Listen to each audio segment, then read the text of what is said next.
Sure. So here we go. So hello, everybody. How are you? This is Uncle Bruce, and I'm here again with Juvenal. How are you doing, Juvenal? I'm fine, Bruce. Thank you to having me again. And hi, everybody. So today we're going to talk about something that is pretty interesting, talking about coaching in the NBA. And Exactly.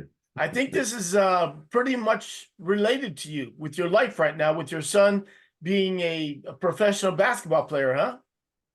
Yeah, exactly. My son play at São Paulo Football Club. Mm-hmm. He is in the under 20 category. Okay. So, but in general, the sports, the world of sports always called my attention, to be honest. In Mm-hmm. this case, I was thinking about, you know, like thinking about the NBA, where you have the most high level players around the world, high talented, skilled. And I started to think, okay, if you have this kind of guys, smart guys, so talented, it's necessary to have a coach. What what is the real role of this guy in the game? Mm-hmm. So that's that's the main idea and the question I had, and I started to research, and I found something very interesting, to be honest. Mm-hmm. Well, I'm going to share my screen right now and Uh, let the people see the articles that we were looking at to talk about these things today. Here is one. It's called The Role of Coaching in the NBA, Analyzing the Impact of Coaches on Team Performance. And the other mhm. one here is it's called A Bald Head. Called The Painful Reality of Being an NBA Coach. So Yeah. these two articles here gave us information to discuss the topics today. And so that's what Hmm. we're going to do is to get into this now. And so my first question for you is, why did this catch your attention? Are you thinking about becoming a coach for the NBA?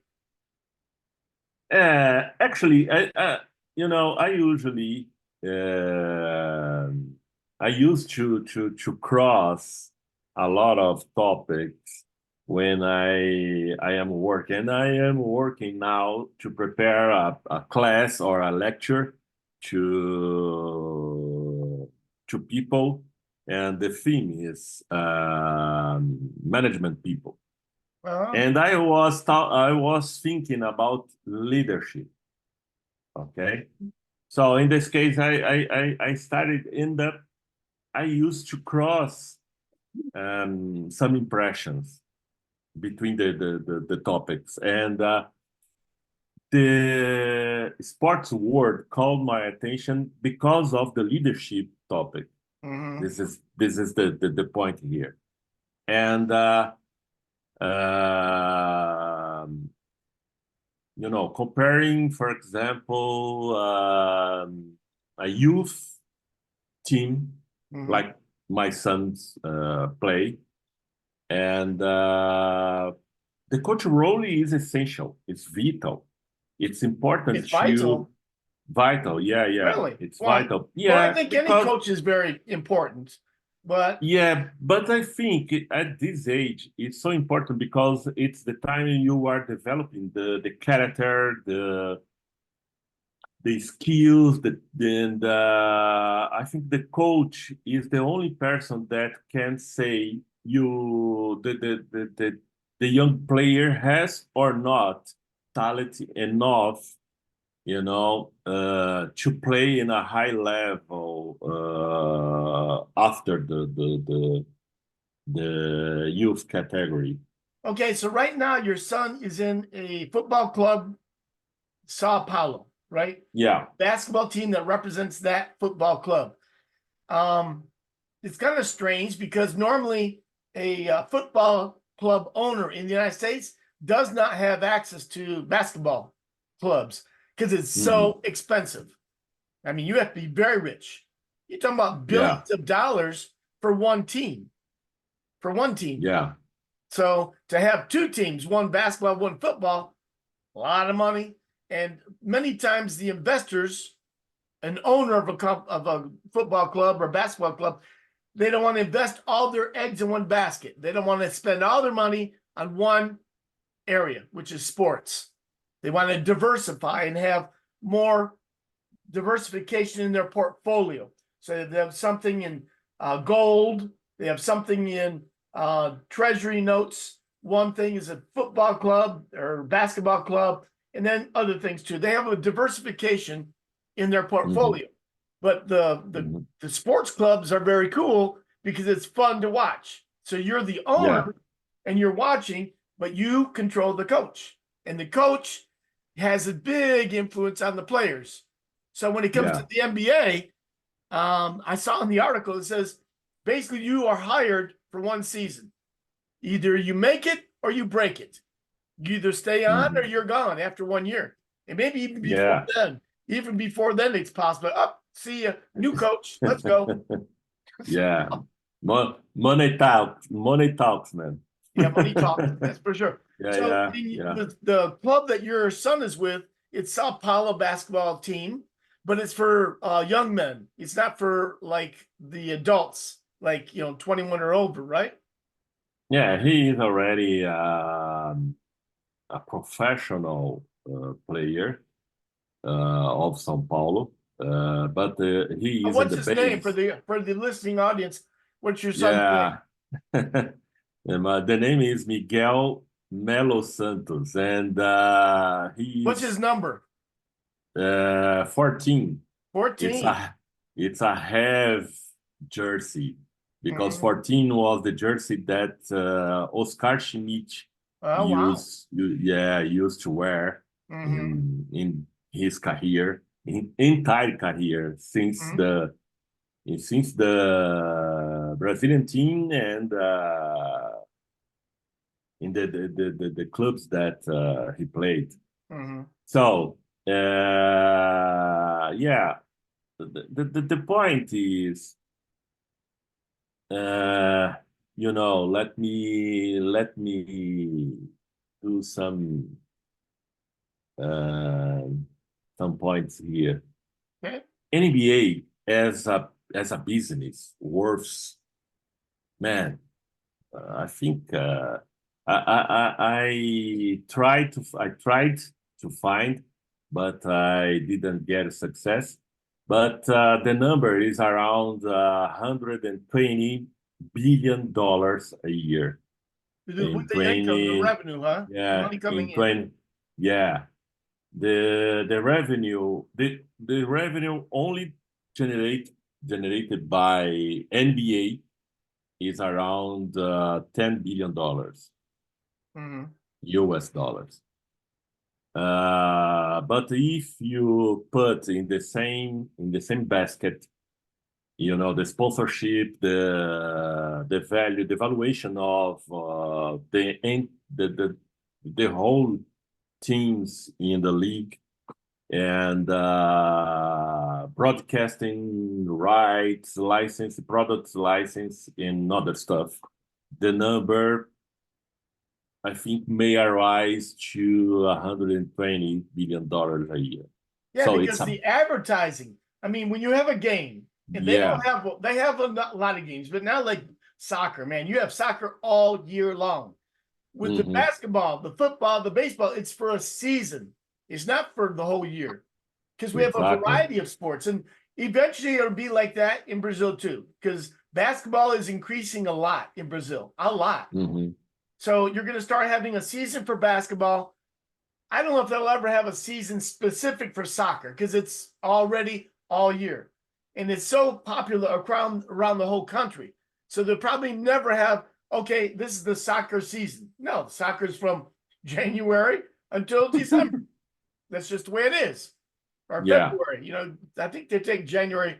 They don't have a lot of activity. They have training for the players, but not games.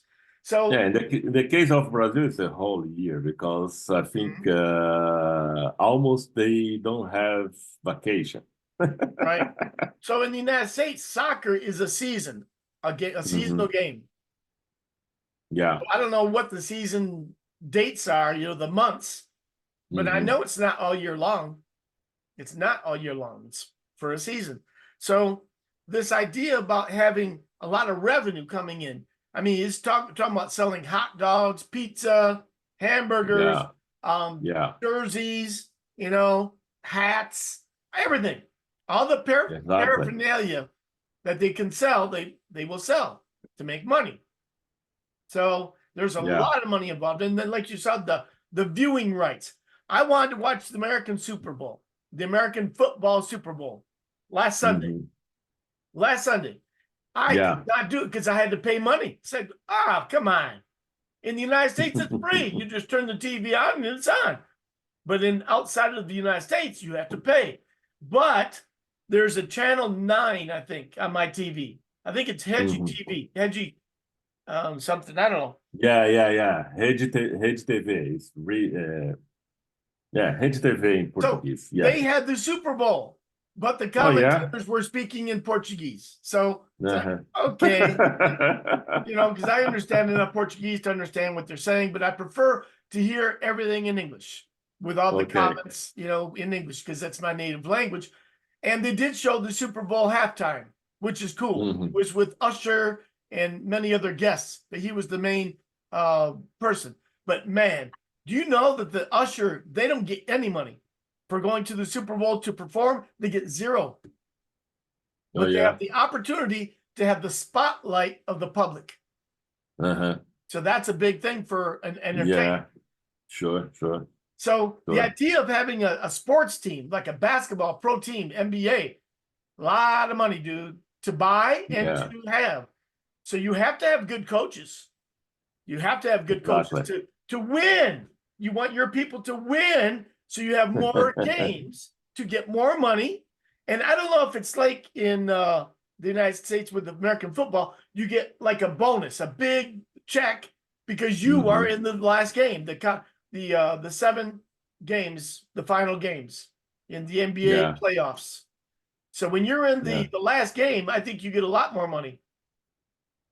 You as a player get more, and the coach gets more. Everybody gets more, and of course, the team earns a lot more because of the rights to sell their time on TV, on the TV channel, and then for marketing, all that stuff. So being a coach, very, very important. So what did you read in the article about? Yeah, the point is, and to answer my question is, okay, the role of coach is so important, it's vital, because these guys are in charge to not only to manage the team in administrative ways, in technical ways and other stuff, but they are in charge of develop players. For me, it was a surprise because, very talented people. Was a surprise that it is necessary to develop someone. Yes. But okay, there are the rookies, so it's important to guide them into the strategy, tactics, and to improve some skills or knowledge that they have or not. Right. So, well, the thing is, you're managing superstars. These guys get a lot of money, millions of dollars to play basketball. Okay. Yeah. $50 million. But I'm cool. But I was thinking as well, like big coaches who were an exception around this business, like Phil Jackson, that was in charge to manage Michael Jordan, Kobe Bryant, Abdul-Jabbar, and Scott Pippen. Okay, no, Abdul-Jabbar no, but Shaq. At his time. And Pat Riley, what was in charge of Los Angeles Lakers when Abdul-Jabbar and Magic Johnson played yet, and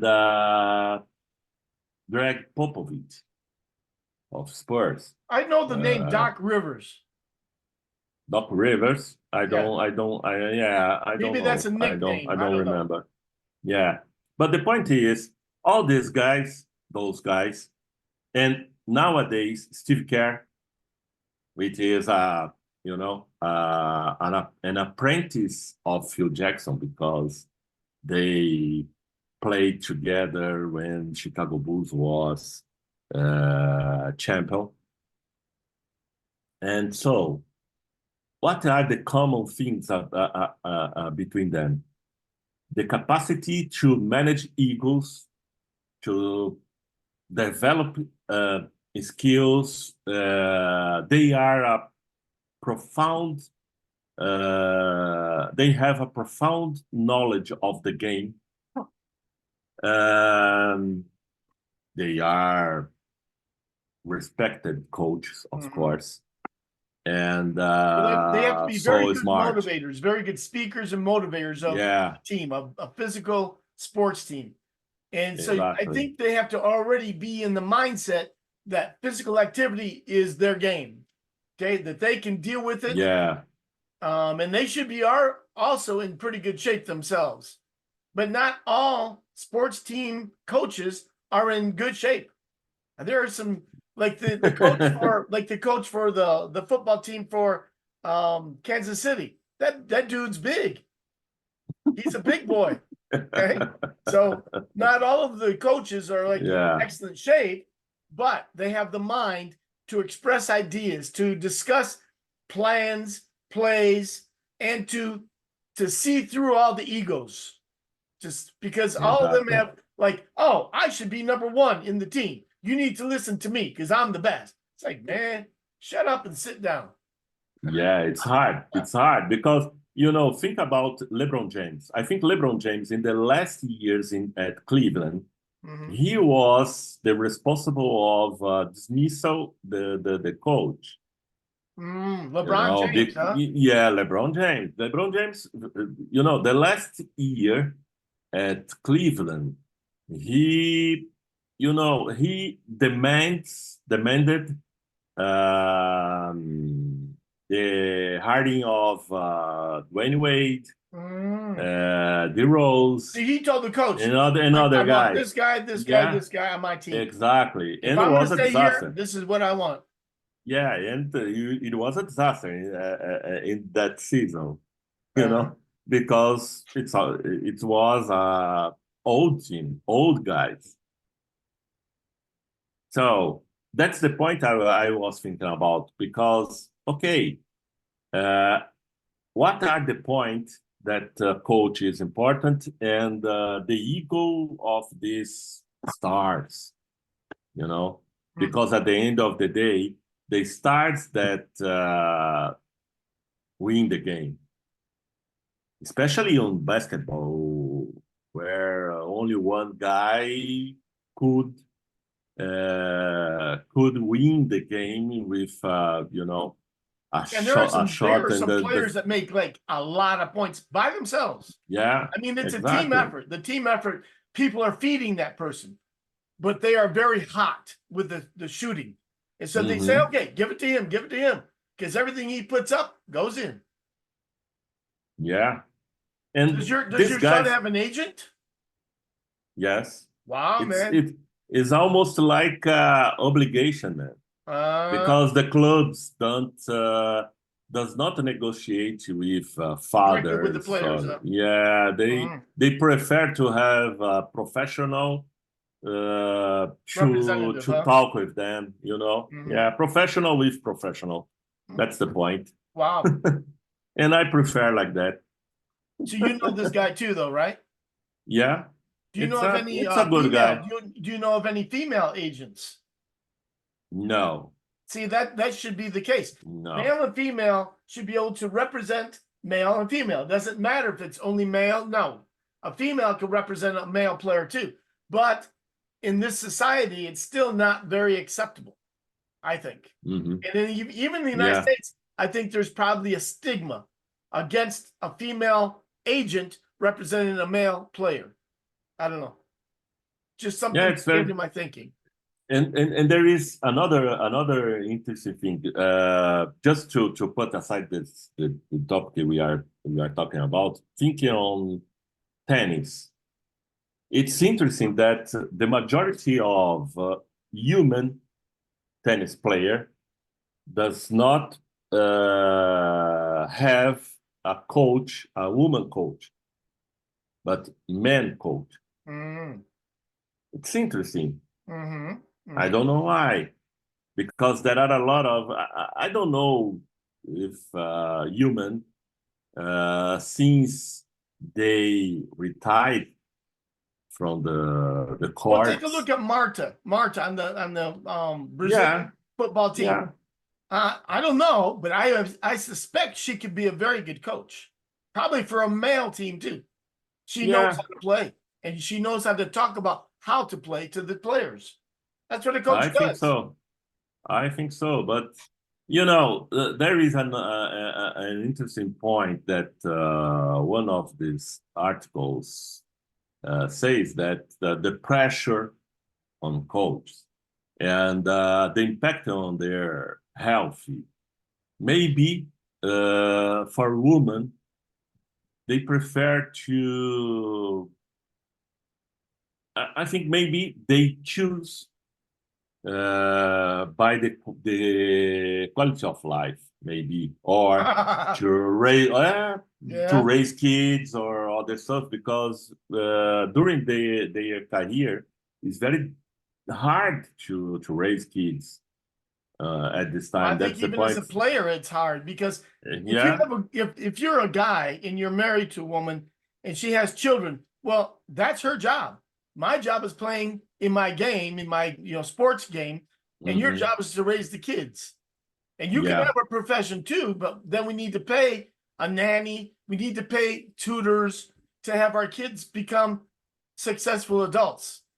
So Exactly. that's a big pressure on a player. But think about Hmm. the coach. The coach probably makes a lot of money too. The players get a lot of money, but the coach gets a lot Hmm. of money too. And if they are Yeah. successful, they get more and more and more.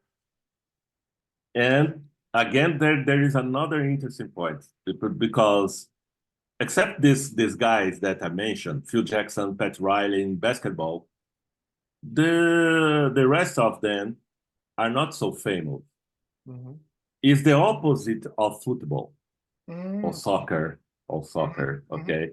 Because, for example, it's normal to have all the spots on the São Paulo coach, the Palmeiras coach, or Flamengo, you know. Of course, there are a lot of spots on players as well, but the coach has have special place on the stage. I think maybe because the media give a lot of attention. My point of view would be not so necessary, but it's the game. Mhm. Mhm. It's different the to NBA, for example. Yeah, I was reading about the NBA coach and the fact that they need to get up early, watch the films of their next opponent again and again and again to understand how things work, Hmm. within the team, how the team plays. And so, this concept of, understanding the opponent and then how your team can beat them is a lot of strategy. Yeah, You need to have a good strategic mind about, okay, you post over there, you pass over there, and then you go in for the layup. Okay. yeah. So it's like mechanics. You go there, he goes there, they go there, pass the ball, go get a basket. It's like that with American football too. The plays that they have, it doesn't Hmm. always work, but it's the play that they try to make work to get a point or points. Hmm. And then when you Yeah. get somebody that You know, because sometimes the players are very hot, meaning when they throw that ball up, it goes in almost all the time. It's like, whoa, give it to that guy. He's really hot. Okay. And so then they start Yeah. to do that, and they start to get a lot of points, especially with the 3-point conversion. You know, the coach says, give it to LeBron James. The guy is hot. Give it to him. He'll get the points. And so that's how a lot of times you get a player getting a lot of points, because they keep feeding the ball to that person and they keep getting the points because he's very good. And so then it becomes a matter of protecting that player by doing blocks and by doing a way to prevent the opponent from blocking him, you know, to have a good offensive play. So it's a big dynamic game for sure, for sure. Yeah, yeah. And so the coach has to be on top every moment, and he has to deal with a lot of things. I know that developing your players is also not only on the court, it's off the court too. You know, and so you have to have care for their family. You have to have care for their development physically, care for their agent, finding them sponsorship, okay, of getting money to do advertisements. You know, the coach has to balance everything with everybody. So it's a big task, but they get paid well. But it's only for a moment. If they continue to be good, then they will get more money. But if they don't, well, one season's probably it, dude. See you later. Yeah. And the pressure, you know, is so huge. So But I one think thing nice about the coach like that, if they're a very good communicator, they can get a job as a public speaker during and after. Probably not so much during because they're always busy, but after their career as a coach, they can become a public speaker talking about how to make people work together. So those are some things that they can really get for their future, is if they are successful, even to a small degree, they can show that and they can sell that to sell themselves to be a public speaker. And that can earn a lot of money too. Yes.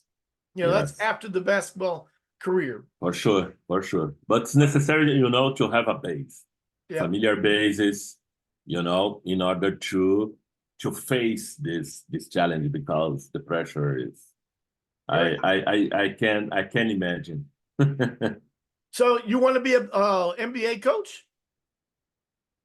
I think I do not have the skill for that. Well, not everybody does. I mean, it's a big challenge, big challenge. And actually, I'm not a very patient person, you know. But you were patient enough to let your son go into the professional level. Your son did, so that means you have some patience. So, well, listen, guys, we're going to stop for today. Thank you for listening to our conversation. We hope that you'll enjoy the next time we get together also with another interesting topic. And you can always send an idea for us to consider. We will look at your idea and find something that's relative to what you're talking about, what you would like to hear. So thank you again for everybody. Thank you, Juvenal. Thank you, Bruce. Thank you, everybody. Have a nice week ahead. All right. This is Uncle Bruce saying goodbye. Bye-bye.